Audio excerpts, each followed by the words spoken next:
Kryetari i Partisë Demokratike Lulzim Basha shprehet pesimist për paketën e re fiskale dhe reagimin e saj në ekonominë e vendit, sidomos në sektorin e prodhimit. Kreu i opozitës i kërkoi qeverisë rishikimin e paketës fiskale, sepse sipas tij vetëm gjatë muajve të fundit janë humbur mijëra vende pune.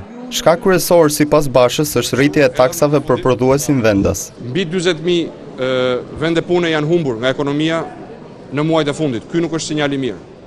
Është një sinjal i keq që ekonomia jep, një reagim i keq që ekonomia jep ndaj paketës së re fiskale, ndaj taksave të rritura.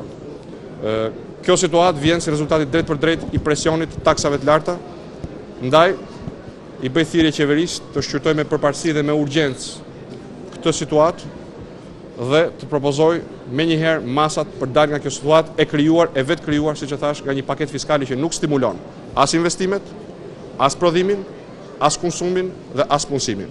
Këto deklarata kreu i opozitës i bëri gjatë një vizite në panairin e përvitshëm të mobilerisë në Tiranë, mbajtur në Pallatin e Kongreseve. Demokrati gjithashtu theksoi se Partia Demokratike do të mbështesë çdo masë të nevojshme për të përmirësuar klimën e prodhimit në të gjithë sektorët e ekonomisë së Shqipërisë.